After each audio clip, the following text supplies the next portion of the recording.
ஆகட்டும். இந்த 7வது மாதம் முதல் நாளிலும் கூட தெய்வ சமூகத்தை நோக்கி பார்க்கும்படியாக தேவனை அதிகமாக ஸ்தோத்திரிக்க வேண்டும். 6 மாதங்கள் நம்மை தேவ கிருபையை காத்திருக்கிறார். குறிப்பாக 3 மாதங்கள் ஏப்ரல், மே, ஜூன், இந்த 3 மாதங்களும் ஒரு கொடுமையான காலத்தில் உலகம் கடந்து போன போதிலும் கூட தேவ ஜனங்களாகி நம்மை கிருபையாக கண்மணி போல காத்தபடியினாலே நாம் அவருக்கு மனதார நன்றி செலுத்தி தேவனை ஆராதிக்க வேண்டும். இந்த 7வது மாதம் கூட தேவன் நம்மை நடத்தும்படியாக நாம் கண்களை மூடி கர்த்தரை நோக்கி பார்ப்போம். அன்பின் ஆண்டவரே, இந்த நல்ல நேரத்திற்காக நன்றி செலுத்துகிறோம். இந்த முதல் நாளிலும் கூட இந்த திருமுகத்தினுடைய சமூகத்தில் எங்களை கொண்டு வந்த தயவுக்காக நன்றி செலுத்துகிறோம்.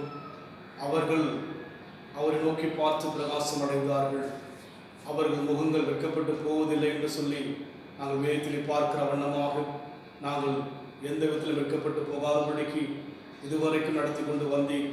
இன்னைக்கு நடத்த போவதற்காக நன்றி செலுத்துகிறோம். உங்கள் கரங்களிலே இந்த வாக்குதத்த ஆராதனை முற்றிலுமாய் ஒப்புக் கொடுக்கிறோம். வாக்கு பண்ணினவர் வாக்கு மாறாதவர் ஆண்டவரே, வானம் பூமி பொழுது போனாலும் உங்களுடைய வார்த்தைகள் எழுத்தில் உறுப்பாயிலும் ஒழுந்து போதென்று சொல்லி பார்க்கிறோம். உடைய வார்த்தைகள் ஆம் என்றும் ஆமேன் என்றும் உள்ளதால் நன்றியோடு ஸ்தோத்திரிக்கிறது கர்த்தாவே.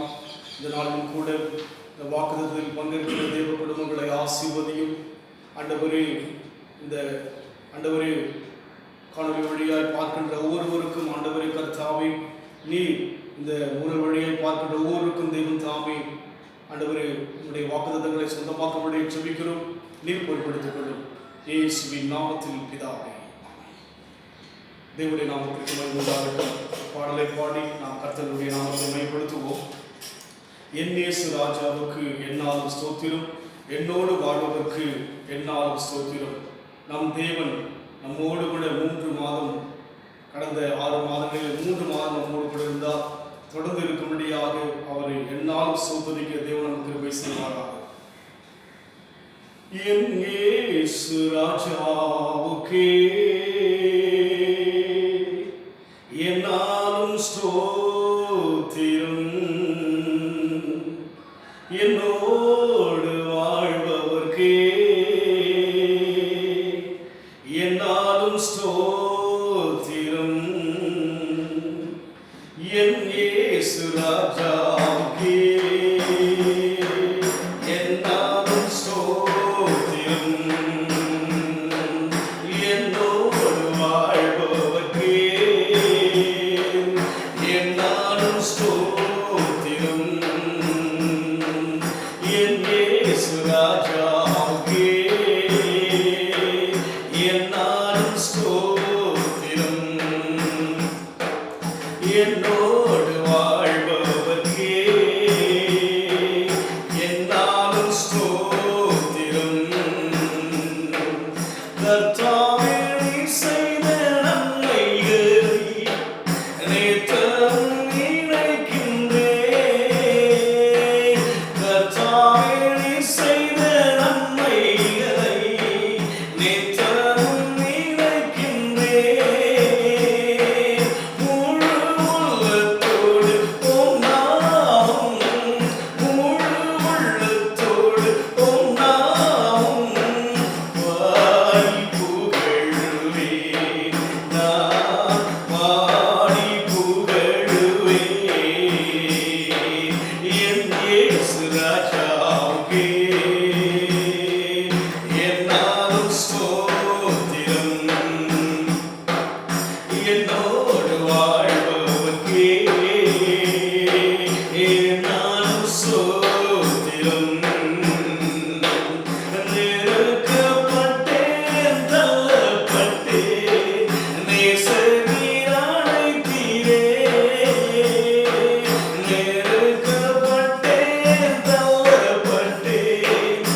இந்நாள் மாத்திரமல்ல கர்த்தாவே, கர்த்தரை எக்காலத்திலும் ஸ்தோத்திரிப்பேன். அவர் துதி எப்போதும் என் வாயில் இருக்கும் என்ற வார்த்தையின் பிரகாரமாக நாங்கள் எப்போதும் ஸ்தோத்திரிக்கும்படியாய் கிருபை செய்வீராக. 6 மாதம் காத்த தேவன் தாமே இந்த 7வது மாதமும் காக்க போவதற்காக நன்றி செலுத்துகிறோம். இதோ கர்த்தாவே, இந்த வேளையிலும் கூட நாங்கள் வாக்குத்தத்தங்களை நம்பி வருகிறோம் ஐயா. வாக்கு கொடுத்தவர் வாக்கு மாற மாட்டீர். உம் கரத்தில் ஒப்புக் கொடுக்கிறோம் இயேசுவின் நாமத்தில் பிதாவே. கர்த்தருடைய நாமத்திற்கு மகிமை உண்டாகட்டும். தேவன் நம்மை கிருபையாக இதுவரைக்கும் நடத்தி கொண்டு வருகிறார். நாம் அதிகமாக அதை யோசித்து பார்க்க வேண்டும். இந்த 3 மாதங்கள் குறிப்பாக நாம் யோசித்து பார்க்க முடியாது, சிந்தித்து பார்க்க முடியாத காரியங்களை நாம் இந்த 3 மாதங்கள் செய்து கொண்டு வருகிறோம். இந்த 7வது மாதம் கூட ஒரு கேள்வியோடு தான் ஆரம்பித்திருக்கிறோம். எல்லாவற்றுக்கும் பதில் கொடுக்கிறவர் தேவன் ஒருவர் தான். தேவனுடைய திட்டம் என்ன? தேவன் நம்முடைய வாழ்க்கையில் யோசிக்கின்ற யோசனைகள் என்னவென்று சொல்லி தேவ ஜனங்களாய் நாம் அறிந்து கொள்ள தேவன் விரும்புகிறார். நம் வாழ்க்கையில் எதற்காக தேவன் நம்மை ரட்சித்தார், எதற்காக தேவன் நம்மை மீட்டெடுத்தார் என்பதை தெளிவாய் அறிந்து கொண்டு அந்த வழியில் செல்லும் போது நிச்சயமாய் இந்த இம்மைக்குரிய இந்த உலகத்துக்குரிய காரியங்களிலும் நாம் எல்லாவற்றிலும் ஜெயத்தை பெற்றுக்கொள்ள முடியும். ஒவ்வொரு மாதமும் தேவன் கொடுக்கிற வாக்குத்தத்தங்களை நாம் தியானித்துக் கொண்டு வருகிறோம். இந்த 7வது மாதம் கூட தேவ சமூகத்தில் அமர்ந்து ஜெபித்த போது நான் மற்ற அநேக வேதத்தில் இருக்கிற வாக்குத்தத்தங்களை தியானிக்க முடியாது யோசித்த போதிலும் கூட தேவன் தொடர்ச்சியாக மகிமை குறித்து பேசிக்கொண்டு வருகிறோம். கடந்த மாதத்தில் கூட தேவனுடைய சன்னிதானத்தின் மகிமை குறித்து தியானித்தும் அவருடைய மகிமுள்ள சன்னிதானத்திலே தேவன் நம்மை கொண்டு போய் சேர்ப்பதற்காக சித்தமுள்ளவராய் இருக்கிறார் என்று சொல்லி நாம் தியானித்தோம். அதற்கு முன் மாதம் 5ஆம் மாதத்திலும் கூட நம் மூலமாக எங்கள் மூலமாக தேவனாம் மையப்படும் என்று சொல்லி நாம் பார்த்தோம். அதற்கு முன்பாக 4வது மாதம் ஏப்ரல் மாதத்திலும் கூட முந்தின ஆலயத்தின் மகிமையை பார்க்கணும், பிந்தின ஆலயத்தின் மகிமை பெரிதாயிருக்கும் என்று சொல்லி நாம் தியானித்தோம். அதே போல் 3வது மாதத்திலும் கூட இந்த வியாதி மரணத்துக்கு ஏதுவாகிடாமல் தேவனுடைய மகிமை விளங்குவதற்கு ஏதுவாக இருக்கும் என்று சொல்லி தியானித்தோம். அதே போல் பிப்ரவரி மாதம் 2ஆம் மாதத்திலும் கூட மனுஷனுடைய மகிமை புல்லை போலவும் மனுஷனுடைய மகிமை பூவை போலவும் உதிர்ந்து போகும் என்று சொல்லி நாம் பார்த்தோம். ஜனவரி மாதம் முதல் மாதத்திலும் கூட கர்த்தருடைய மகிமை உன்மேல் உதிக்கும் என்று சொல்லி 6 மாதங்களாக மகிமை குறித்தே தேவன் இடைப்பட்டு கொண்டு வந்ததை நாம் பார்த்திருக்கிறோம். இந்த 7வது மாதம் கூட எடுத்து நாம் வாசிப்போம். 2 கொரிந்தியர் அப்போஸ்தலனாகிய பவுல் கொரிந்தியருக்கு எழுதின 2ஆம் நிருபம் 3ஆம் அதிகாரம் 18 வாசிக்கும் பொழுது, நாம் எல்லோரும் திறந்த முகமாய் கர்த்தருடைய மகிமை கண்ணாடியில் காண்கிறது போல கண்டு ஆவியாயிருக்கிற கர்த்தரால் அந்த சாயலாகத்தானே மகிமையின் மேல் மகிமை அடைந்து மறுரூபப்படுகிறோம் என்று சொல்லி பார்க்கிறோம். மகிமையின் மேல் மகிமை அடைந்து மறுரூபப்படுகிறோம் என்று சொல்லி பார்க்கிறோம். ஆண்டவருடைய அழைப்பை நாம் தெரிந்து கொள்ள வேண்டும். தேவ உறவு என்பது நாம் யோசிப்பது போல இந்த உலக ரீதியான நன்மைகளை கொடுப்பதோடு முடிந்து போகிற உறவு அல்ல. இந்த உலகத்தின் உறவெல்லாம் உலகத்தோடு கூட முடிந்து போகிறதா இருக்கிறது. ஆனால் ஆராதிக்கிற தேவன் யார் என்பதை பார்க்கும்போது உலகத்தோடு நம்முடைய உறவை முடித்துக் கொள்ள தேவன் நம்மை அழைக்கவில்லை. அதற்காகவும் தேவன் உலகத்துக்கு வரவில்லை. உன்னதமான அவருடைய சமூகத்தில் இந்த உலகத்தில் பாடுகளோடும் வேதனையோடும் விரக்தியோடும் களைப்போடும் சலிப்போடும் வாழ்கிற நம்மை ஒரு நித்தியத்துக்குள் கொண்டு போவதற்காக தான் தேவன் நம்மை தெரிந்து கொண்டார் என்று நாம் தெளிவாக அறிந்து கொள்ள வேண்டும். இந்த இடத்திலே பார்க்கிற வண்ணமாக மகிமையின் மேல் மகிமை அடைந்து மறுரூபப்படுகிறோம் என்று சொல்லி நாம் பார்க்கிறோம். ஆண்டவருடைய சமூகத்தில் கர்த்தர் நம்மை மறுரூபப்படுத்தும்படியாக டிரான்ஸ்ஃபார்ம், அதாவது நம்மை கர்த்தர் மறுரூபப்படுத்த விரும்புகிறவராக இருக்கிறார். இன்றைக்கு நம்முடைய வாழ்க்கையில் நம்முடைய நேச்சர்ஸ் நம்மை பார்க்கும்போது நம்மை கர்த்தர் மாற்ற விரும்புகிறவராக இருக்கிறார். எதற்கு சொன்னால் மகிமையின் மேல் மகிமை, கர்த்தருடைய மகிமை எதற்கு உதித்தென்று சொன்னால் மகிமையின் மேல் மகிமை அடைந்தால் தான் மறுரூபமாகப்படும் என்று சொல்லி மறுரூபம் படுத்தும்படியே தேவன் விரும்புகிறார். வாக்கு தத்தங்களை நீங்கள் அதிகமாக விரும்புகிறீர்கள், ஆனால் தொடர்ச்சியாக தேவன் ஆசீர்வாதமான இம்மைக்குரிய ஆசீர்வாதத்தை சொல்லாதபடிக்கு வித்தியாசமாய் பேசிக்கொண்டு வருகிறார் சொல்லி. என்று சொன்னால் இம்மைக்குரிய எந்த ஒரு ஆசீர்வாதமும் நாம் கொண்டு போவதற்கு வழி கிடையாது. இம்மைக்குரிய எந்த ஒரு நன்மைகளையும் ஒரு மனிதன் மரித்து போனால் அதை கொண்டு போக முடியாது. ஒரு செய்தியை நான் கேட்டேன், அது உண்மையா என்று எனக்கு தெளிவாக விளங்க முடியவில்லை. இந்த கொரோனா பாதிப்பினால் தமிழ்நாட்டில் ஒரு பெரிய ஒரு நபர், பெரிய ஒரு பார்க்கிறோம் டெக்ஸ்டைல்ஸ் பெரிய ஒரு அந்த டெக்ஸ்டைல் உரிமையாளர் ஒருவர் மரித்து போன சொல்லி தெளிவான செய்தியாக கேள்விப்பட்டேன். ஏறக்குறைய அவருடைய சொத்தின் மதிப்பு பார்க்கும்போது ஏறக்குறைய 7100 கோடி மதிப்புள்ள ஒரு சொத்தை அவர் வைத்திருந்த போதிலும் கூட மற்றதாக சொல்லப்படுகிறது, தெளிவில்லை. ஆனால் பாருங்கள், இந்த உலகத்தில் எவ்வளவுதான் ஆயிரக்கணக்கான கோடிகளை வைத்திருந்தாலும் கூட மறிக்கின்ற போது எந்த ஒரு மனிதனும் தன்னோடு கூட அதை கொண்டு போக முடியவே முடியாது. யாரா இருந்தாலும் முடியாது. பதவியை கொண்டு போக முடியாது, பணத்தை கொண்டு போக முடியாது, எதையுமே கொண்டு போக முடியாது.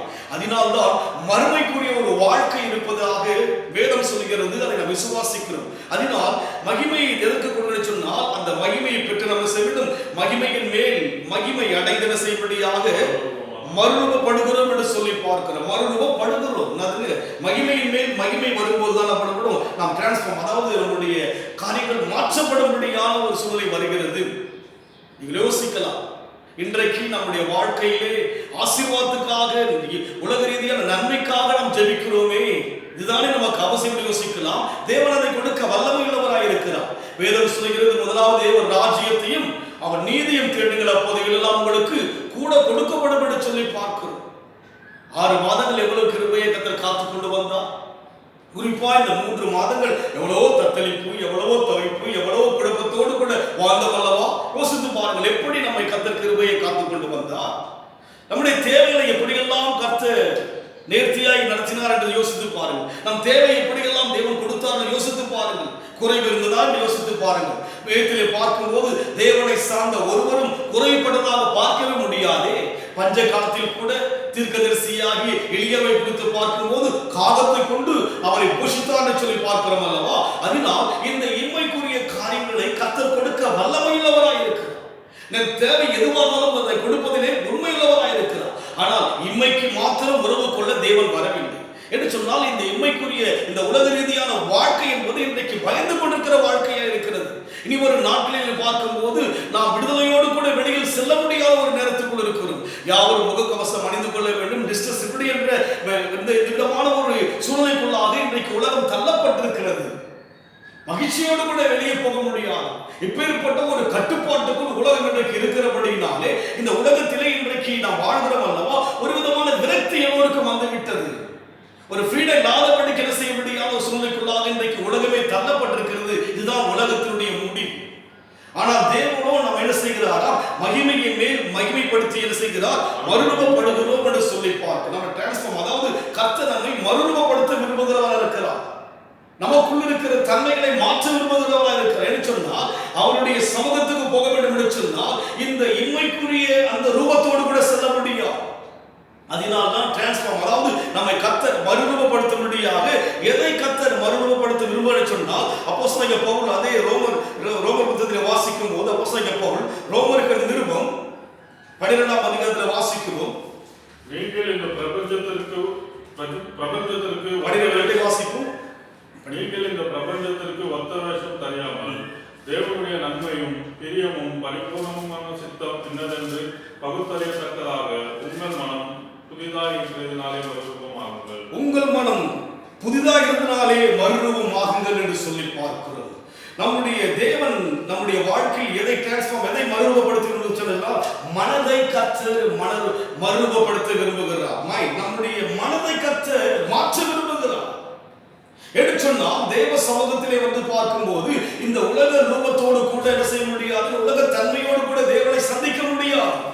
தேவனுடைய அழைப்பு என்ன, அவரை சந்திப்பதற்காக கொடாக்குடி மக்களாகி நாம் ஆராதிக்கிறோம் அல்லவா, ஆராதிக்கிற தேவனை முகமுகமாய் சந்திக்கத்தக்கதாக ஒரு காலம் வரும் அல்லவா. அப்படி கடந்து போகும்போது நாம் இந்த இன்மைக்குரிய இந்த முகத்தோடு கூட போக முடியாது. தேவனுடைய ராஜ்யத்தில் பார்க்கும்போது மாம்சம் ரத்தம் அங்கே இல்லைன்னு சொல்லி பார்க்கிறவனமாக இந்த மகிமையெல்லாம் கொடுப்பது எதற்காக, கர்த்தருடைய மகிமை என் மேல் உதிப்பது எதற்காக, மனுஷனுடைய மகிமை என்பது பூவை போல உதிர்ந்து போகிறதாய், புல்லை போல உதிர்ந்து போகிறதாய் இருக்கிறது சொல்லி பார்க்கிறோம். அதனால் நம்முடைய வாழ்க்கையிலே கர்த்தர் அடைத்த நோக்கம் என்ன, இம்மைக்காக மாத்திரம் தேவனை தேடும்படி சொன்னால் நம்மை போல பரிதபிக்கிற மனுஷன் யாரும் இருக்க முடியும். உலக தேவைக்காக தேவனை தேடாதபடிக்கு அந்த தேவையை கொடுக்கிற தெய்வத்தை ஆராதிப்பது மாத்திரமல்ல, தெய்வத்தை விசுவாசிப்பது மாத்திரமல்ல, அந்த தெய்வத்தை நாம் பார்க்க வேண்டிய ஒரு காலம் வரப்போகிறது அல்லவா, தேவனை சந்திக்க வேண்டிய ஒரு நேரம் வரப்போகிறது அல்லவா.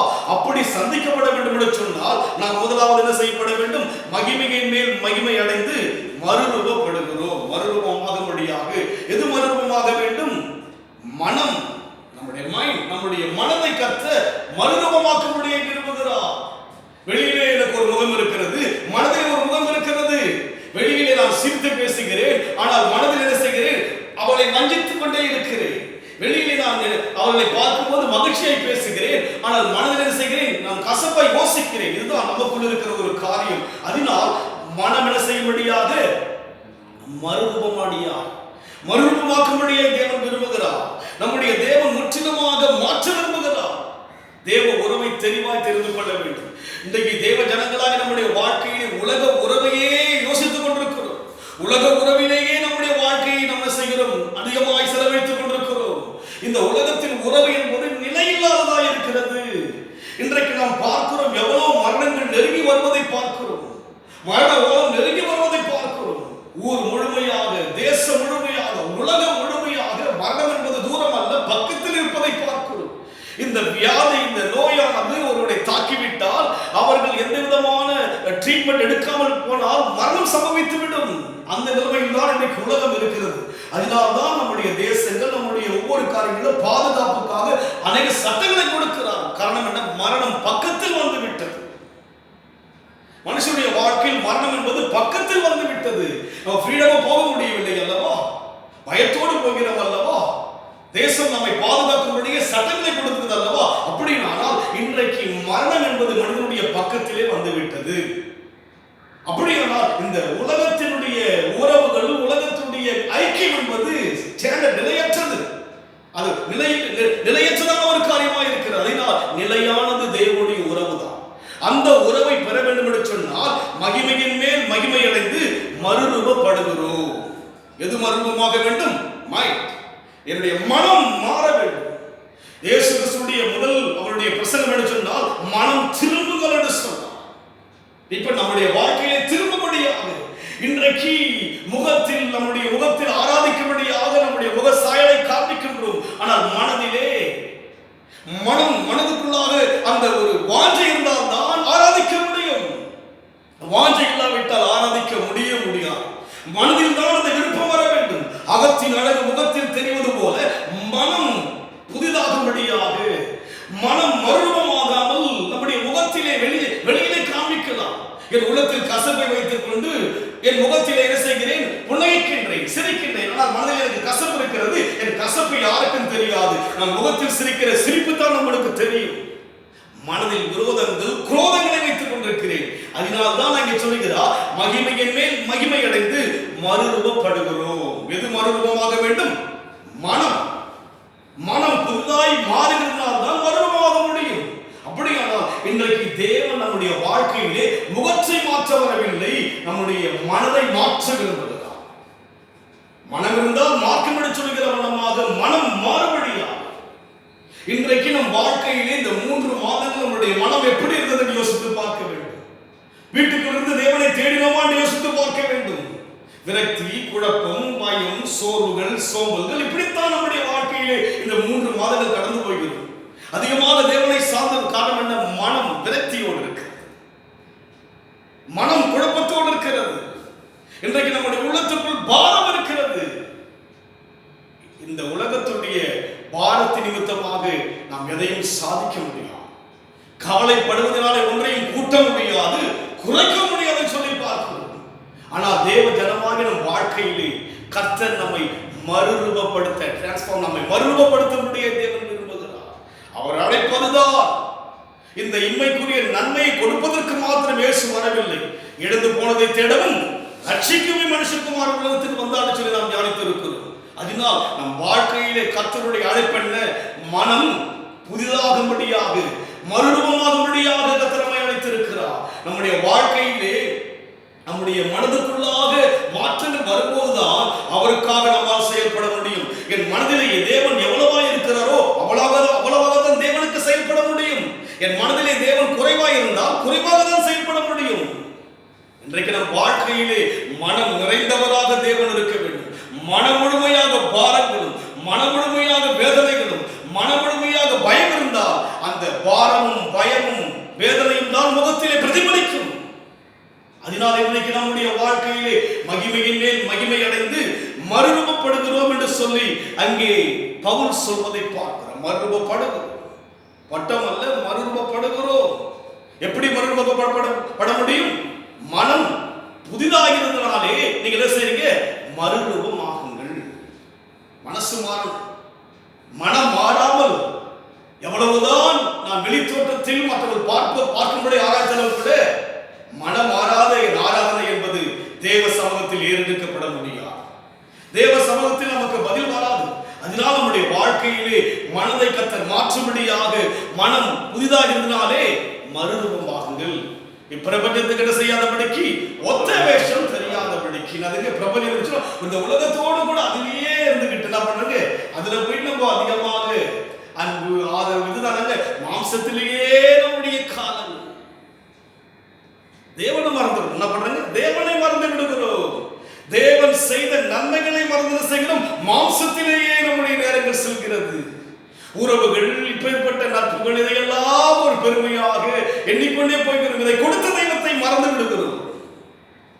என்று சொன்னால் மனம் தேவன் இல்லை. மனம் என்று என்னுடைய வாழ்க்கை செய்யவில்லை, மறுரூபப்படவில்லை, டிரான்ஸ்ஃபார்ம் ஆகவில்லை. மனமானது இன்றைக்கு இம்மைக்குரிய நன்மைகளை தேவன் கொடுக்க வல்லவர். 3 மாதம் குறைவான கஷ்டமான ஒரு காலமாகத்தான் இருந்தது. குறைவா இருந்தோமா? நம்மை விட குறைவான மக்கள் எவ்வளவோ பேர்கள் இருக்கிறார் அல்லவா? நம்மை விட எவ்வளவு வேதனையான மக்கள் எல்லாம் இருக்கிறார்கள். எவ்வளவோ ஜனங்கள் இருக்கிறார்கள், எவ்வளவோ ஜனங்கள் இருக்கிறார். ஒரு தேசத்தில் ஒரு செய்தியை பார்த்தேன். ஓமன் என்று சொல்லப்படுகிற அந்த அரேபிய தேசத்தை பார்க்கின்ற போது ஆகாரம் இல்லாதபடி இருக்கிறார்கள். ஒரு ஒரு தகப்பன் ஒரு குழந்தையை சுமந்து கொண்டிருக்கிறார். எலும்புத்தோலமாக இருக்கிறது இந்த குழந்தை. 3 நாட்கள் ஆகாரம் கிடையாது. அந்த குழந்தைகளை செய்கிறார்கள், சக்கரை தண்ணி கொடுத்துட்டு இருக்கிறார். எலும்புத்தோலமாக 5 வயது ஆகிறது. எவ்வளவு வேதனையான மக்கள் உலகத்தில் இருக்கிறார்கள். தேவ ஜனமாகி நாம் திரும்பி பார்க்க வேண்டும். கர்த்தர் நம்மை எப்படி கிருபையா இந்த பஞ்ச காலத்தில் நடத்தினார் என்று பார்க்க வேண்டும். நான் யோசித்து பார்க்கிறேன். இந்த 3 மாதங்கள் கர்த்தர் நடத்தின விதங்களை யோசித்து பார்க்கும் போது எவ்வளவு பெரிய தேவன் அவர், எவ்வளவு பெரிய தேவன் அவர். நம்மை கண்மணி போல கருத்தோடு கவனத்தோடு பாதுகாத்துக் கொண்டு வருகிறாரே. இந்த கொள்ளை நோயினால் எவ்வளவோ ஜனங்கள் பாதிக்கப்பட்டார்கள்.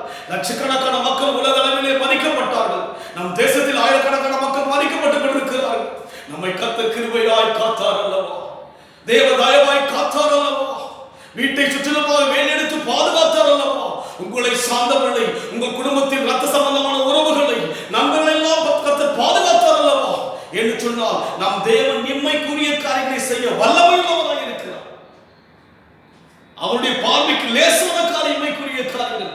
தேவனால் இன்றைக்கு சித்தமானால் அவரால் இந்த நோயை முழுமையாக உலகத்திலிருந்து மாற்ற முடியும் அவரால். ஆனால் ஏதோ ஒரு நோக்கம் அவருக்குள் இருக்கிறது. காரணம் என்ன? மகிமையடைந்து யார் மறுரூபப்பட வேண்டும்? நான் மறுரூபமாக்கப்பட வேண்டும். என் தன்மைகள் மாற வேண்டும். என்னுடைய உள்ளத்துக்குள்ளாக மனம் புதிதாகாதபடிக்கு அதே மனதோடு கூட, அதே இடத்தோடு கூட, அதே உறவுகள், அதே பாசங்கள், அதே நேசங்கள், இப்படியே உலகத்தோடு கூட ஒண்டி போய்கொண்டே இருக்கிறோமே. இப்படியே வாழ்க்கை உறவுகள் அப்படியாகத்தான் வாழ்ந்து கொண்டிருக்கிறோம். உன்னதமான உறவை ஓர வைத்து விடுகிறோம். உன்னதமான உறவை தேவைக்காக எடுத்துக் கொள்கிறோம். தேவை கிடைத்து விட்டால் அவரை மறந்து விடுகிறோம். அவரை மறந்து விடுகிறோம். பாடுகிறோம், என் நேசு ராஜாவுக்கு என்னாலும் ஸ்தோத்திரம், என்னோடு வாழ்வதற்கு எப்போதும் ஸ்தோத்திரம் என்று பாடுகிறோம் அல்லவா. பாடலோடு கூட முடிந்து விடுகிறது. நம்ம வாழ்க்கையிலே கர்த்தருடைய அழைப்பு என்ன? மகிமையின் மேல் மகிமை அடைந்து மறுரூபமாக்கும்படியாக தான் தேவன் அழைத்திருக்கிறார். என்று சொன்னால் தேவ சமூகத்துக்கு போவதற்கென்று ஒரு ரூபம் மாற்றப்பட வேண்டும். மாம்ச ரூபம் அங்கே போவது கிடையாது. மனம் புதிதாகிறதுனாலே அங்கே நம்முடைய மேனியை குறித்து வேறு தெளிவாக சொல்லப்படவில்லை. அதனால் நம்முடைய வாழ்க்கையிலே மறுரூபமாகும்படியாக நாம் விரும்ப வேண்டும். எடுத்து நாம் வாசிப்போம். மத்தேயு சுவிசேஷம் 17ஆம் அதிகாரம் 2ஆம் வசனம். மத்தேயு 17:2. அவர்களுக்கு முன்பாக மறுரூபமானார். அவர் முகம் சூரியனை போல பிரகாசித்து, அவர் வஸ்திரம் வெளிச்சத்தை போல வெண்மையானது. அவர்களுக்கு முன்பாக மறுரூபமானார். நம்மை கர்த்தர் மறுரூபப்படுத்துகிறார். பட் அவர் என்ன பண்ணார்? மறுரூபமானார். மறுரூபம் காரணம் என்ன? அவர் மனுஷனாய் இருந்தபடியினாலே அங்கே அவருடைய ரூபம் அந்த மலையில செய்து மறுரூபமானார். எதற்கு சொன்னால் அதற்கு 3ஆம் வசனம் வாசிப்போம். அப்பொழுது மோசேயும் எலியாவும் அவரோடு பேசுகிறவர்களாக அவர்களுக்கு காணப்பட்டார்கள். இங்கே மோசேயும் எலியாவும் இயேசுவோடு கூட பேசும்படியாய் காணப்பட்டார். மோசேயும் எலியாவையும் பார்க்க வேண்டும் என்று சொன்னால் மாம்சமாய் இருக்கிற இயேசு எப்படி மாற வேண்டும்? மறுரூபமாகும். அவருடைய முழுமையாய் என்று சொன்னால் அவர்கள் இருவரை குறித்து வேதத்திலே பார்க்கின்ற போது எடுத்து நாம் வாசிப்போம். உபாகமம் 34ஆம் அதிகாரம் 6ஆம் வசனம் வாசிக்கும் போது வாசிப்போம். உபாகமம் 34:6. அவர் அவனை மோவாப் தேசத்தில் உள்ள பெத்தேலுக்கு எதிரான பள்ளத்தாக்கிலே அடக்கம் பண்ணினார். இந்த நள்ளிரவுக்கு ஒருவனும் அவன் பிரேத குழியில் அறியான். இங்கே பார்க்கிற மோசேயுடைய பிரேத குழியை யாரும் அறியல. என்னதுங்க? அவன் புதைக்கப்பட்ட இடம் வந்து இதுவரைக்கும் இந்நாள் வரைக்கும் தெரியாது. அன்றைக்கு இயேசு கிறிஸ்து மரித்த போது அந்த கல்லறையை பார்த்து திறக்கப்பட்டதாக, இன்றைக்கும் அந்த கல்லறை திறக்கப்பட்டதாக சொல்லப்படுகிறது. பட் ஆனால் மோசேயுடைய அந்த கல்லறை இதுவரைக்கும் சொல்லப்படவில்லை. அவர் மரித்து அடக்கம் பண்ணப்பட்ட அந்த கல்லறை இதுவரைக்கும் சொல்லப்படவில்லை. அதோடு மாத்திரமல்ல, அதே அதிகாரத்தில் வாசிக்கிறோம் 34:12 வாசிக்கிறோம். கர்த்தரை முகமுகமாய் அறிந்த மோசேயை போல ஒரு தீர்க்கதரிசியும் இஸ்ரவேலில் அப்புறம் எழும்பினதில்லை என்று விளங்கும். இங்கே நாம் பார்க்கிறோம். இங்கே மோசேயுடைய அந்த காரியங்களை பார்க்கும்போது விளங்கும் என்று சொல்லி பார்க்கிறோம். அந்த விளக்கம் தான் அங்கே வருகிறது. தேவனால் அழைக்கப்பட்டு லட்சக்கணக்கான மக்களை அழைத்துக் கொண்டு வந்த மோசே கானானுக்குள் பிரவேசிக்க முடியாதபடிக்கு நிலைமை வந்து விட்டது. அங்கே தேவன் சொல்லிவிட்டார், மலையில் ஏறி நம்முடைய அந்த கானானை கண்களால் பார்க்க முடிய மாத்திரம்தான் தேவன் உத்தரவிட்டார், தவிர அதை பிரவேசிக்க முடியவில்லை. ஆனால் உலகத்தை உண்டாக்கின தேவனை அந்த மரித்த பிற்பாடு அவர் மரித்த அந்த கல்லறை இதுவரைக்கும் காண முடியாத அவருடைய மகிமையை பார்க்கிறோம். மோசே அந்த மறுரூப மலையில் என்ன செய்கிறார்? அங்கே நாம் பார்க்கிற மலையின் மேல் மோசே வெளிப்படுகிறார் என்று சொன்னால் அவர் வாழ்க்கையிலே தேவன் அங்கே மோசையை அங்கே பார்க்கின்ற போது அப்படியாக மோசையுடைய வெளிப்பாடை பார்க்கிறோம். இன்றைக்கு நம்முடைய வாழ்க்கையிலே தேவனை பார்க்க வேண்டும் என்று சொன்னால் மனம் புதிதாகி மறுரூபமாகும்படியாக தேவன் நம்மை அழைத்திருக்கிறார். நம்முடைய மனமும் நம்முடைய தன்மையும் மாறாமல் அந்த ரூபத்தை பார்க்க முடியாது. இங்கே இயேசு கிறிஸ்து மாம்சமாய் இருந்தபடியினாலே மரித்து அடக்கம் பண்ணப்பட்டு அந்த சரீரத்தை அந்த கல்லறை இதுவரைக்கும் அவர் எங்கே மரித்தார் என்று சொல்லப்பட்ட காரியம் இதுவரைக்கும் விளங்கவில்லை. அதோடு மாத்திரமல்ல, மறுபடியும் அந்த 34:12 தானமை வாசிப்போம். கர்த்தர் முகமுகமாய் அறிந்த மோசேயை போல் ஒரு தீர்க்கதரிசியும் இஸ்ரவேலில் அப்புறம் எழுப்பினதில்லை என்று விளங்கும் என்று சொல்லி பார்க்கிறோம். முகமுகமாய் என்று சொல்லி பார்க்கிறோம். அது எப்போது விளங்கினது? இங்கு விளங்கினது. கானானிலே பிரவேசிக்க முடியாமல் இருந்து அங்கலாய்த்திருப்பார். தலைவனாக தேவன் கொண்டு வந்தார். லட்சக்கணக்கான மக்களை வழிநடத்தும்படியாக ரட்சகனாய் மோசேயை தேவன் தெரிந்து கொண்டார். பட் அவர் என்ன செய்யவில்லை? வாக்குத்தத்தமான கானானை அவர் பார்க்கவில்லை. பட் இங்கே நாம் பார்க்கிறோம், முகமுகமாக தேவகுமாரை பார்க்கிறார். இங்கே விளங்கிவிட்டது அந்த காரியம். விளங்கும் என்று சொன்னார் அல்லவா? முகமுகமாக இங்கே விளங்கினது. மனுஷனாக தேவன் இருந்தபடியினாலே அவர் என்ன செய்யப்பட்டார்? மறுரூபமாக்கப்பட்டார். பிகாஸ் காரணம் என்ன? ஃப்ளஷ்ல இருக்கிறது. அவர் மாம்சமாக மனுஷனாக இருந்தார். ஆனால் மோசே மரித்த பிற்பாடு அவர் வாழ்க்கையில் மறுரூபமாக்கப்பட்டு ஒரு பரலோகத்தினுடைய அந்த ஐக்கியத்துக்குள்ளாக பரலோகத்தில் இருக்கிற அந்த பிரசித்துக்குள்ளாக இருந்தபடினாலே மோசையும் எலியாவையும் தேவன் பார்க்க வேண்டும் என்று சொன்னால் அங்கே என்னவாய் மாறினார் தேவன்? அவர் மறுரூபமாக்கப்பட்டார். முகம் மறுரூபமானது என்று சொல்லி பார்க்கிறோம். அதோடு மாத்திரமல்ல, இன்னொரு வசனம் வாசிப்போம். 2 ராஜாக்கள் 2ஆம் அதிகாரம் 1 வசனம் வாசிப்போம். கர்த்தர் எலியாவை சுழற்காற்றிலே பரலோகத்திற்கு எடுத்துக்கொள்ளப் போகிற போது பரலோகத்துக்கு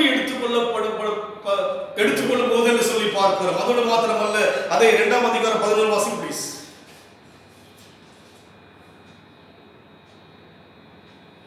அவர்கள் பேசிக்கொண்டு நடந்து போகையில் இதோ அக்கினி ரதமும் அக்கினி குதிரைகளும் அவர்கள் நடுவாக வந்து இருவரையும் பிரித்தது.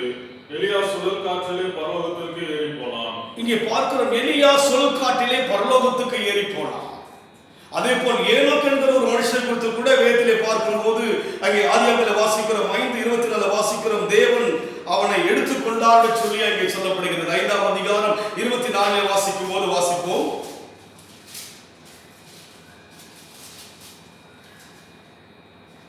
ஏனோக்கு தேவனோடு சஞ்சரித்துக் கொண்டிருக்கையில் காணப்படாமல் போனான். தேவன் அவனை எடுத்துக்கொண்டார் என்று சொல்லி. அப்படியானால் இங்கே பார்க்கும்போது பரலோகத்துக்கு எலியா எடுத்துக் கொள்ளப்பட்டார். அதே போல் இங்கே ஏனோக்கு தேவனோடு சஞ்சரித்து எடுத்துக் கொள்ளப்பட்டார் சொல்லி பார்க்க. அப்படியானால் மோசே மரித்ததாக தான் சொல்லப்படுகிறது. ஆனால் மரித்த இடம் இதுவரைக்கும் தெரியவில்லை. அதே அந்த அதிகாரத்தில் வாசகமாக 34:12 கர்த்தரை முகமுகமாக மோசே கண்டது போல விளங்குவிட சொல்லவா? அந்த விளக்கத்தை இங்கே பார்க்கிறோம். முகமுகமாக யாரை கண்டுவிட்டார்? தேவனை கண்டுவிட்டார். அவருக்கு தெரியும் யாரை சொல்லி. ஆனால் தேவனோ மனுஷனாய் இருந்தபடி நான் செய்ய வேண்டியது அவர் மறுரூபமானார். புரிந்ததுங்களா அவளுக்கு? அவர் மறுரூபமானார். அப்போ இன்றைக்கு நம்முடைய வாழ்க்கையில் கூட மனம் புதிதாய் மாறாவிட்டால் இந்த இம்மையிலேயே நம்முடைய தன்னெல்லாம் மாறும். நீ எவ்வளவுக்கு எவ்வளவு மாறி தேவன் நம்ம உள்ளத்துல அன்பா அதிகமா ஆராதிக்கிறீங்களோ அவ்வளவுதான் உங்களால் என்ன பண்ண முடியும்? மனசுல தேவன் எவ்வளவா இருக்கிறாரோ அவ்வளவுதான் உங்களால் ஆராதிக்க முடியும். உங்களுக்கு ஒரு நபர் மேல் அதிகமான ஆசை, அதிகமான அன்பு, அதிகமான பாசம் இருக்குன்னு சொன்னால் அவருக்கு அதிகமாய் பழகி கொண்டே இருப்பீங்க. அவங்கள பத்தி பேசிக்கொண்டே இருப்பீங்க. அவங்கள பத்தி யோசிச்சுக்கிட்டே இருப்பீங்க. காரணம் என்ன? அவர்கள் அதிகமான அந்த அன்பு உள்ளத்துக்குள் இருக்கிற மனசெல்லாம் அவங்க என்ன பண்ணுங்க, மன முழுமையாக ஒரு நபர் இருந்தா அந்த நபரை குறித்து தான் யோசிப்போம். நம்முடைய முகத்துக்குள்ளாக அந்த நபரை பார்க்கும் போது அநேக அன்பை நம்ம வெளிப்படுத்துவோம். காரணம் என்ன? மன முழுமையாக அந்த நபர். இன்றைக்கு நம்முடைய வாழ்க்கையிலே மனம் முழுமையாக நம்முடைய மனம் முழுமையாக என்ன இருக்கிறது? என்ன இருக்கிறது? இப்பேற்பட்ட ஒரு குழப்பமான அந்த 3 மாதங்கள் உங்கள் மனதிலே தேவன் எவ்வளவா இருந்தான்னு சொல்லி உங்களுக்கு தெரியும். உங்களுக்கு தெரியும். வீட்டிலேயே அமர்ந்து கொண்டு ஆராய்ந்து கொண்டிருக்கிறோம். வெளியிலே வருவதே கிடையாது அல்லவா? முன்பெல்லாம் வர வேண்டும், தேவனை ஆராதிப்பதற்கு வர வேண்டும். அப்படி அல்ல, வீட்டுக்குள்ளே இருந்து கொண்டு செய்கிறோம், அவரை ஆராதிப்பதற்கு யோசிக்கிறோம். நாம் கொடுக்கிற நேரங்களை கூட நாம் என்ன செய்கிறோம், அதை தெளிவாக அதை எடுத்து நாம் அனுபவிக்க முடியாமல் இருக்கிறோம். வீட்டில் தான் இருக்கிறோம், வெளியே வரல. வீட்டுக்குள்ள இருந்து கூட அந்த நேரத்துக்கு ஆராதிக்க முடியாம இருக்கிறோம், சலிச்சிருக்கிறோம், குழம்பிருக்கிறோம். ரொம்ப ஈஸியா ஏதாவது சொல்லிடுறோம். மனதிலே தேவன் எவ்வளவா இருக்கிறாரோ அவ்வளவாக தான் நம்முடைய முகத்திலே ஒரு ரூபத்தை நாம் காண்பிக்க முடியும். என்னுடைய தன்மையை முழுசா காண்பிக்க முடியும். தெய்வத்துக்கிட்ட எவ்வளவு உறவு இருக்கிறது என்பதை நான் காண்பிக்க முடியும், காட்டலாம், வேஷமா காட்டலாம். அதனால்தான் தேவன் சொல்கிறார், உங்கள் மனம் புதிதாக இருந்தனாலே மறுரூபமாக இப்பிரபஞ்சத்துக்குரிய ஒத்த வேஷம் தரிக்காதீங்க. தேவன் நம்மை அழைத்தது வந்து உலகத்தோடு கூட இம்மைக்கு உனக்கு நன்மையை கொடுத்து முடிப்பதற்காக அல்ல. அதெல்லாம் உலக ரீதியான உறவுங்க முடிஞ்சு போகும். உலக ரீதியான உறவெல்லாம் முடிஞ்சு போயிடும். உலகத்துல எவ்வளவு நீங்க எவ்வளவாக ஆசைப்படுற அத்தனையும் உங்களை விட்டு விலகி போகும். ஒரு பக்தர் சொல்கிறவனமாக எதுவுமே நமக்கு கிடையாது. காண்பதெல்லாம் நம்ம விட்டு விலகி போகும். தொடுவதெல்லாம் உங்களை விட்டு தொடர்ந்து போகும். ஆனா தேவன் என்பவர் தான் உன்னை விட்டு விலகுவதும் இல்லை, கைவிடாத தேவனாக இருக்கிறார். அவர் இங்கே அவருடைய ராஜ்யத்துக்கு போக வேண்டும் என்று சொன்னால் மறுமைக்குரிய அந்த எலியாவும் மறுமையில் இருக்கிற அந்த மோசையும் அந்த மலையில் இறங்கின போது இயேசு அவரை பார்ப்பதற்கு என்னவாய் மாறினார்? மர்மமானார் அல்லவா? யோசித்து பாருங்க.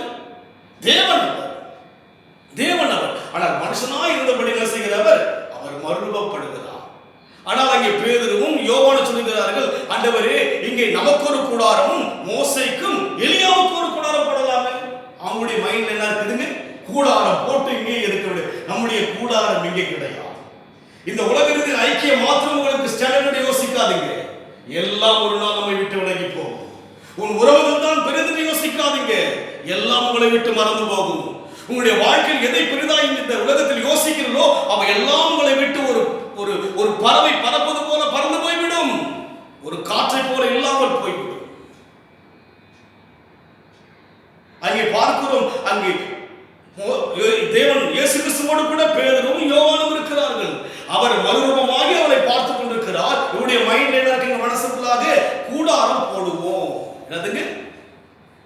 இந்த இம்மைக்குரிய கூடாரம் ஒன்றே கிடையாது. இன்றைக்கு இந்த உலக ரீதியான இந்த கூடாரத்துக்குள்ள இருக்கிற என்னுடைய வாழ்க்கை பயந்து கொண்டிருக்கிற வாழ்க்கையா இருக்கிறது. யோசித்து பாருங்க. இந்த தேவையெல்லாம் தேவன் சந்திப்பார். 6 மாதம் காத்தவர் இந்த 7வது மாதம் அற்புதமாய் சந்திப்பார் நம் தேவைகளை. குறைவில்லாமல் நடத்துவார் நம்முடைய தேவன். ஒருபோதும் தேவ ஜனங்களை கைவிடுகிறவர் அல்ல. நீதிமான் அப்பத்துக்கு அழைத்திருந்ததை அவர் சொன்னதே கிடையாது. தேவன் நம்மை ஆசீர்வதிக்க அழைத்திருக்கிறார். ஆனால் மனம் புதிதாகிறதா? நம்முடைய மனதிலே தேவன் எவ்வளவாய் இருக்கிற சொல்லி செயலால் ஒரு நாள் விளங்கிக் கொள்ள முடியும். இன்றைக்கு 3 மாதம் வீட்டுக்குள் இருந்து கூட சோர்வோடு கூட சோம்பலோடு கூட இருக்கிறோமே. தேவை கொடுத்தாரா இல்லை? யோசித்து பாருங்கள். எவ்வளவோ தேசங்களில் நான் சொன்ன வண்ணமாக அந்த குழந்தையை பார்த்தீங்கன்னா அந்த எலும்பும் தோலுமா இருக்கிறது. குழந்தை ஆகாரம் கிடையாது, அழுகிறார். யுத்தம், ஒவ்வொரு நாளில் யுத்த சத்தம் கேட்டுக்கொண்டே இருக்கிறது. எவ்வளவோ தேசங்கள் பாழாய் போய் கொண்டிருக்கிறது. ஆனால் தேவ ஜனங்களாகிய நம்மை எவ்வளவாய் நடத்தினார் என்று உங்களுக்கு தெரியும், உங்கள் மனதுக்கு தெரியும். ஆனாலும் கூட தேவனை நாம் மேன்மை பாராட்டாதபடிக்கு, தேவனுக்காக எழும்பி பிரகாசிக்க வேண்டும் என்ற எண்ணமில்லாதபடி இருக்கிறோம் நம் வாழ்க்கையில். அதனால்தான் கர்த்தர் சொல்லுகிறார், மகிமையின் மேல் மகிமை அடைந்து மறுரூபப்பட வேண்டும். மனசு புதுசா மாறாம அதே மனதோடு கூட மறுபடியும் ஆலயம் திறக்கப்பட்டு நீங்க மறுபடியும் அதே மனதோடு அதே மைண்டோடு வந்து ஆராதிச்சீங்கன்னா வேஸ்ட் நம்ம வாழ்க்கை. அதே அதே குணம், அதே சுபாவம், அதே தன்மை, அதே மூர்க்கம், அதே வஞ்சகம், அதே பொறாமை, அதே கசப்பு, அதே பராசை, இப்படி எல்லாம் வாழ்க்கை இருக்கு சொன்னா இன்னும் விளக்கங்கள் நிறைய இருக்கிறது. தொடர்ச்சியாக வருகின்ற ஞாயிற்றுக்கிழமை இந்த காரியங்களை தியானிக்க போகிறோம். அதனால் இன்றைக்கு கர்த்தர் நம்மை அழைத்த அழைப்பினுடைய நோக்கம் என்ன? நம்ம டிரான்ஸ்ஃபார்ம், மறுரூபமாக்கப்பட வேண்டும்.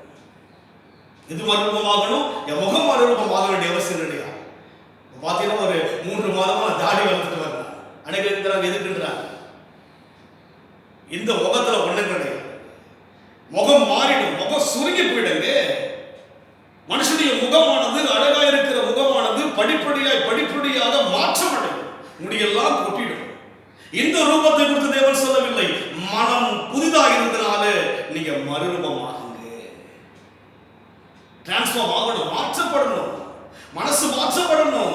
இன்னும் அப்படியே ஒரு குழந்தையை போலவே உங்களை தட்டி தட்டி எழுப்பிட்டு இருக்கிறதா இருக்கு. ஆராதிப்பதற்கு தட்டி தட்டி எழுப்புறதா இருக்குது நம்ம வாழ்க்கை.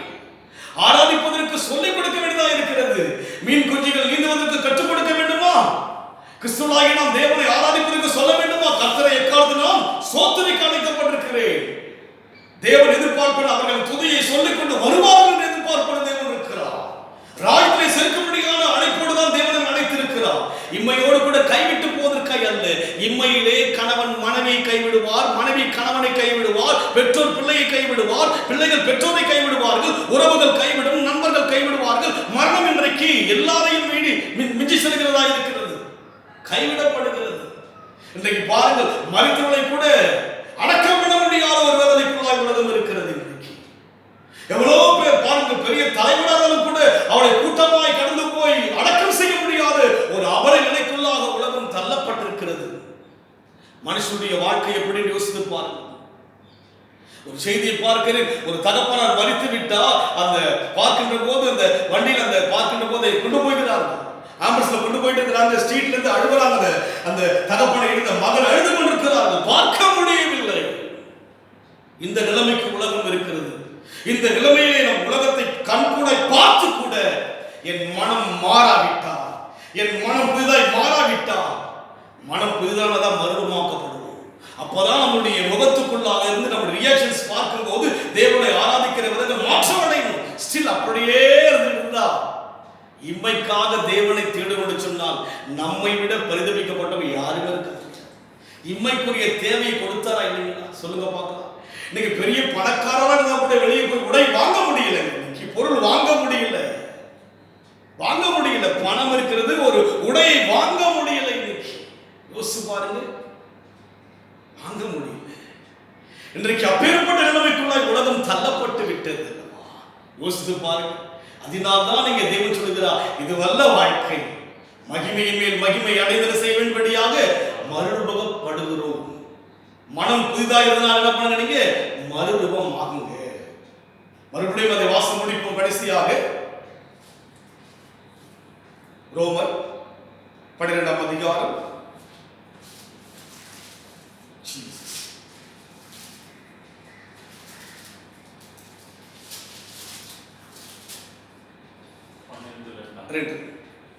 நீங்கள் இந்த பிரபஞ்சத்திற்கு ஒத்த வேஷம் தெரியாமல் தேவனுடைய நன்மையும் பிரியமும் பரிபூர்ணமான சித்தம் என்னதென்று பகுத்தறியத்தக்கதாக, தேவனுடைய நன்மையும் பிரியமும் பரிபூர்ணமான சித்தம் என்னதென்று பகுத்தறியத்தக்கதாக. எது அவருக்கு பிரியம்? அவருடைய பிளான் என்ன? ஒவ்வொருவருக்கும் ஒரு திட்டம் இருக்கு. சும்மா அப்படி காலத்தை ஓடிட்டு போவதற்காக தேவன் அடைக்கவில்லை. அங்கே தெளிவாய் பவுல் சொல்லுகிறார், நீங்கள் இந்த பிரபஞ்சத்துக்கு ஒத்த வேஷம் தெரியாமல் தேவனுடைய நன்மையும் பிரியமும் பரிபூர்ண சித்தம் இன்னதென்று. பாத்தீங்களா, அவருக்கு என்ன நன்மை, அவருடைய பிளான் என்ன, அவருடைய சித்தம் என்ன, இதெல்லாம் அறியும், பகுத்தறியும். மற்றதற்கெல்லாம் ஆராய்ச்சி பகுத்தறியும் உள்ளதுக்கு மற்றதெல்லாம் என்ன பண்றாங்க, ஒரு சொல் கூட அப்படியே பகுத்தறிந்து இப்படி பேசுறாங்களே, அப்படி செய்து விடான்னு சொல்லி பகுத்தறிகிறோம். எல்லாத்துக்கும் என்ன பண்ணாங்க, எல்லாத்துக்கும் ஒரு மீனிங்ஸ் இருக்கு, எல்லாத்துக்கும் பகுத்தறிகிறோம். ஆனால் தேவனை குறித்து பகுத்தறிகிறோமா? இந்த 3 மாதங்கள் இந்த காரியம் வந்தது என்னவென்று பகுத்தறிகிறோமா? எதற்காக இந்த காரியம்? ஜெபித்து ஜெபித்து ஜெபித்து பதில் பெற முடியாதபடி இருக்கிறோமே. ஆக்ரோஷமாக இந்த நோயுடைய ஆதிக்கம் அதிகமாகிக் கொண்டிருப்பதை பார்க்கிறோம் அல்லவா? ஆவேசமாய் பரவி கொண்டிருப்பதை பார்க்கிறோம் அல்லவா? அவருடைய சித்தம் என்ன? அவருடைய இங்கே பார்க்க தேவனுடைய நன்மையும் பிரியமும் பரிபூர்ணமான சித்தம் என்னதென்று பகுத்தறியத்தக்கதாக உங்கள் மனம் புதிதாக இருந்தனாலே மறுரூபமாகுங்க. பகுத்தறிய பண்ண மனசை மாத்திக்கணும். மனசுல இன்னும் தேவனை அறியாதபடி இருப்போம்னு சொன்னால் நம்மை விட வேதனையான மக்கள் யாரும் இருக்க முடியாது. தேவனை அறியாத மக்கள் ஒன்றும் கிடையாது. தேவனை அறிந்து தெரிந்து ஞானஸ்நானம் எடுத்து அபிஷேகம் பண்ணப்பட்டு தேவனுடைய ஆலயங்களிலே ஒவ்வொருவரும் விசுவாசிகளாக மெம்பர்ஷிப்பா இருந்து என்ன பிரயோஜனம்? மனம் புதிதாகிறதுனாலே நீங்கள் என்ன செய்யும்படியாக மறுரூபம் ஆகுங்கள். டிரான்ஸ்ஃபார்ம் ஆயா.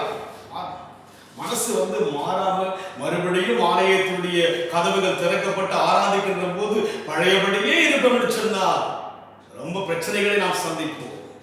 உலகம் கண்டிராத பிரச்சனைகளை சந்திக்க வேண்டிய ஒரு கட்டாயத்துக்குள்ளாய் தேவஜனங்கள் இருப்பார்கள். இதற்கு மேலும் மனம் புதிதாகாமல், இதற்கு மேலும் தேவனுக்கு மகிமை வாழாமல் இருப்போம் என்று சொன்னால் நம்மிடத்தில்தான் தேவன் நியாயம் கேட்பார். நம்மிடத்தில்தான் தேவன் நியாயத்தை கேட்பார். நம்மிடத்தில்தான் தேவனுடைய காரியங்கள் கடந்து வரும். இவையெல்லாம் எதற்கு? இவையெல்லாம் தேவன் விளக்கி காண்பித்து விட்டார். தேவன் நம்முடைய வாழ்க்கை எல்லாவற்றையும் விளக்கி தெளிவாய் காண்பித்து விட்டார். கண் முன்பாக உலகம் இப்படி, உறவுகள் இப்படி, வாழ்க்கை இப்படி, சூழ்நிலை இப்படி என்பதை விளக்கமாய் தேவன் காண்பித்து விட்டார். சாட்சி வேறு தேவையும் கிடையாது. இன்னைக்கு உலகத்தில் எல்லா சாட்சியாய் நாம் பார்த்துக் கொண்டிருக்கிறோம். இனி வேறு எந்த சாட்சி கிடையாது. இப்பேற்பட்ட காலகட்டத்தில் 3 மாதங்கள் தேவ ஜனங்களை திரும்பி பாருங்கள். உலகத்தில் இருக்கிற எல்லா தேவ ஜனங்களையும் கர்த்தர் எவ்வளவு கிருபையாய் காத்திருக்கிறார். இந்த 3 மாதங்கள் எவ்வளவு தயவாய் காத்திருக்கிறார். அந்த நோயின் தாக்கம் மற்றவனை தாக்கும் போது நம்மை கர்த்தர் வேலை எடுத்து பாதுகாத்ததை யோசித்து பாருங்கள். அந்த நோய் எனக்கு வரும் என்று சொன்னால், அந்த நோயானது, அந்த காரியமானது ஒரு குடும்பத்தில் வரும் என்று சொன்னால் யோசித்து பாருங்கள். எவ்வளவு கண்மணி போல 3 மாதங்கள். இந்த 3 மாதங்கள் கோடிக்கணக்கான மக்கள் பாதிக்கப்பட்டார்கள் அல்லவா உலகம் முழுமையாக. இந்த 3 மாதங்கள் நம் தேசத்திலே லட்சக்கணக்கான மக்கள் பாதிக்கப்பட்டார்கள் அல்லவா. இந்த 3 மாதங்கள் நம்ம சென்னையிலே பல்லாயிரக்கணக்கான மக்கள் பாதிக்கப்பட்டார்கள் அல்லவா.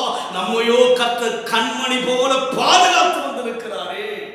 இன்னும் என் மனம் பழமையாய் இருக்கும் என்று சொன்னால் என் மனம் புதிதாக செய்யப்பட வேண்டும், மறுரூபமாக்கப்பட வேண்டும், முழுமையான ஒரு மாற்றம் வர வேண்டும். என் வாழ்க்கையில் தேவனுடைய நன்மையும் பிரியமும் பகுத்தறியும்படியாக என்ன செய்ய வேண்டும்? அவரை நம்முடைய வாழ்க்கையில் வண்ணமாக தேவனுடைய நன்மையும் பிரியமும் பரிபூர்ண சித்தம் இன்னதென்று பகுத்தறியும். அவருக்கு என்ன இனி ஒரு காலத்துல என்னை கொண்டு என்ன நோக்கம் வச்சிருக்காரு, அதுதான் உங்க வாழ்க்கை. உறவு அது இதையே யோசிச்சு நான் பண்ற ஓடின்னு இருக்கு. அவர் அடைத்ததற்கு என்ன பிளான்? அவருக்கு எனக்கு உறவு என்ன? உலகத்தில உறவுல பாத்தீங்கன்னா எல்லாம் விரிசல் வரும், வேதனை வரும், விரக்தி வரும், மரணம் வரும், முடிஞ்சு போயிடும். ஆனா தேவனுக்கும் நமக்கும் உள்ள உறவு என்ன? அங்கே பாருங்கள், தேவாதி தேவன் மனுஷனாய் இருந்த போதிலும் கூட மகிமையிலிருந்து கடந்து வந்த மோசையும் எலியாவையும் பார்க்கும் போது அவர் முகம் எப்படி மாறினது? மறுரூபமாக்கு. அவருடைய முகம் மறுரூபமானது. சூரியனை போல அவருடைய முகம் பிரகாசித்தது என்று சொல்லி பார்க்கிறோம் அல்லவா. எவ்வளவு ஞானமான தாழ்மையான தேவனவர், தேவாதி தேவனவர். காற்றையும் கடலையும் அமைதிப்படுத்தினவர், மரித்தவரை குருவோடு கூட எழுப்பினவர். மறுரூபமான அவர்கள் அந்த மலையிலே இறங்கி வந்த போது தேவன் எப்படி மாறினார்? மறுரூபமானார் அல்லவா. மறுரூபமானார் அல்லவா. பேதுருவாலும் யோவானாலும் யாக்கோபாலும் விலகிக் கொள்ள முடியாமல் கூடாரம் போடும்படியே யோசிக்கிறார்களே. இன்னைக்கு தேவ ஜனங்களாகிய இது கூடாரம், இது கூடாரம், இது நிலையானதல்ல. இந்த உலகத்தினுடைய அன்பு, பாசம், நேசம், அழகு, அந்தஸ்து, பணம் எல்லாம் நிலையானதல்ல. நிலையானவர் இயேசு ஒருவர் தான். நித்தியமானவர் இயேசு ஒருவர் தான். அவர் தான் நம்மை பார்த்து சொல்கிறார், உன் மனம் புதிதாக இருந்ததாலே மறுரூபமாக்க முடியாது. ஒரு நேரம் வரும்போது நமக்குள்ளிருந்து தேவ அன்பு உலகத்துக்கு விளங்கும்படியாக மாற்றப்பட வேண்டும். அநேகரை கர்த்தருக்குள் ஆதாயப்படுத்துகின்ற அந்த ஆதரவு நமக்குள் வர வேண்டும். கடைசி காலம் நெருங்கி வந்துவிட்டு சொல்கிறோம் அல்லவா. கடைசி காலத்திலே நானும் தேவனால் அழைக்கப்படாமல் மற்றவர்களை ஆயத்தப்படாமல் போனான். யோசித்து பாருங்கள். தேவனை அறியாத மக்களை குறித்து தேவன் எதையுமே கேட்க மாட்டார். அறிந்த என்னை தான் கேட்பார் தேவன். அறிந்த உங்களை தான் தேவன் கேட்பார். அறிந்த நம்மை தான் தேவன் கேட்பார். மனம் புதிதாகாமல் எதையுமே தேவ சித்தத்தை நம்மால் செய்ய முடியாது. மனதிலே பலவிதமான எண்ணங்களையோ உலக ரீதியான பிரபஞ்சத்தினுடைய ஒத்த வேஷங்களையும் நாம் வைத்துக் கொண்டு தேவ திட்டத்தை என்னால் செய்ய முடியும். இயேசு கிறிஸ்துவின் திட்டங்களை செய்வதற்காக அவர் எப்படியெல்லாம் காரியம் செய்தாரோ அதுபோல் நம்முடைய வாழ்க்கையை நாம் செய்ய வேண்டும். தொடர்ச்சியாக இந்த வசனங்களை நாம் தியானிக்க போகிறோம். இன்றைக்கு ஒன்று, நான் மறுரூபமாக்கப்பட வேண்டும். என் முகம் அல்ல, என் ஜாடையை மாற்றிக்கொள்ள அல்ல, என்னுடைய உடையை மாற்றிக்கொள்ள அல்ல, என் மனம் புதிதாய் மாற வேண்டும். உடையில் வெண்மையாய் இருக்கலாம், ஆனால் உள்ளத்தில் விரோதங்களும் கசப்புகளும் இருக்கும் என்று சொன்னால் என்னுடைய மறுரூபமாக்கப்படவில்லை. இன்றைக்கு நம் வாழ்க்கையிலே இப்பேற்பட்ட இந்த காரியங்களை தேவன் செய்வாராக. இந்த மாதத்துக்கு வேண்டிய சகல நன்மைகளை தேவன் கொடுப்பார். அற்புதங்களை தேவன் செய்வார். அதிகமாய் காரியங்களை தேவன் செய்வார். எண்ணுவதற்கும் வேண்டிக் கொள்வதற்கும் அதிகமாய் தேவன் செய்ய போகிறார். ஆசீர்வதிக்க போகிறார்.